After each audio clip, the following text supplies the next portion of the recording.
Hey, So hi, Chris. Here we are at Sensors, and I want to hear all about Zapata AI. It's the industrial generative AI company. I think that's what I heard.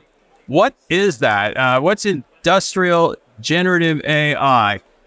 you've heard of generative AI, so Yes. things like DALL-E or ChatGPT. So Totally. deep faking is how a lot of people refer to this. So you can deep fake pictures of cats. You can deep fake words for some prose with ChatGPT, but you can also do some things that are arguably a little bit more useful, like deep fake a design for a bridge or a building that uses less energy or a molecule that could be used for a cancer drug. So when we think of generative AI, we think of the non-industrial use cases, the consumer use cases a lot, but they're industrial use cases that have more to do with engineering. We use generative AI models that are very similar to the way that ChatGPT has been constructed. But ChatGPT, the way it was taught, what it does is to make it learn the entire internet. So you have a model that's been taught Ozzy Osbourne heavy metal lyrics, Aesop's fables, ungrammatical blogs in the Turkish language. Oh, adore. So trying to use a model like that to do something like design a sensor or design a semiconductor, not going to work very well, right? So those are the kinds of problems you're trying to address. So we're using the same general technology, which is to generalize something using machine learning. So we'll take a lot of historical data, other designs of bridges or semiconductors, and learn a lot of those past designs, and then teach it to be generalized and creative within that generality.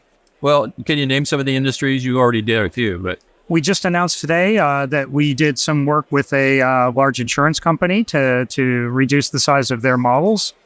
We've done work with Sumitomo Mitsui Trust Bank for using the same kind of time series data with real-time updating of the models that we use for racing, but this time with market data for banks. You got to explain the racing part for us. Some of our listeners might not know what that is.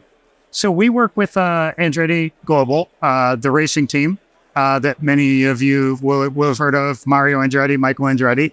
And we do some of the advanced analytics using generative AI behind the scenes. So we'll take data that's on these cars. There are about 120 sensors that we get data off of the cars during the race, and the engine has its own sensors. And we receive that data, and we store that data, and we can go back and analyze that data. What was this engine setting? What was this damper setting?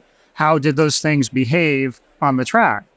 Using that data, we can predict things like how fast a car is going to go given these tires in this situation on this track with this track temperature, which is very useful for designing your strategy for next race. Yep, how to win the race. And the next race has more hills or whatever. Or when do you pit the tires based on this track or based on this temperature? Yeah, so a winning race, when that car has won a race, that becomes kind of a good model for the rest. Yep. Okay. And we can do other things. We can predict yellow flags, meaning when is there going to be an accident?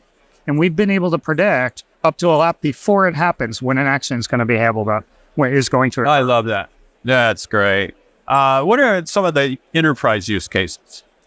So we've mentioned banking. Yeah, that's an interesting one. Yeah. So you have a model that's been trained on, say, 20 years of historical banking data and market data on bonds and different financial instruments. But we use the same kind of thing. When the race is going on, we stream the data and we update the models. Same thing. Here you got market data coming in. And based on what's happening in the market today, we can update that model and give a very accurate prediction that something's going to happen. Very nice. Better than various analysts, I would assume. Okay. That's the whole goal, I guess. Zapata is one of the only companies using quantum techniques, and maybe you can explain what that involved. So quantum, when we think about quantum, what is that? Well, it's this physics stuff, right? Really tough word. What it really means in reality is that maybe you've heard of the uncertainty principle. You know, this atom isn't it's just my here. daily life. Yeah. It's not here. It's also here. Yeah. But it's also here. But it's also here. And until you look at it, it's all of those places at once. Okay. What does that mean? It's 20% here, but 30% there, but 10% there. When I look at it, it changes. That's a statistical model. Yeah. So when we do those statistical models, we've learned over the decades how to do those really well, really fast, using really fast linear algebra, quantum math, if you will. No, thank you. When we take that quantum math we can apply it to these generative models, which are statistical models of what is a race car doing or what is a financial model doing. And we can have really accurate models of those mathematics, which give us a more accurate, faster, and more predictive model.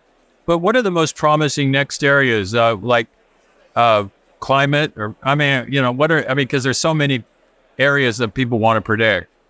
Well, we've already used this to predict what drugs could be used in a paper recently to actually suppress a cancer protein in a cell. So this is going to be used to generate, in this generative way, some very useful things like cancer drugs. Do you count drugs as industrial? I guess some people do. Yeah, pharmaceutical. I guess you would say that's industrial. But it could be other materials, better materials for tires, better materials for solar panels. What would I look better dressed as? Better materials for a suit. Okay, very good. On that note, thank you very much, Christopher. Thank nice you. to meet you. Appreciate it.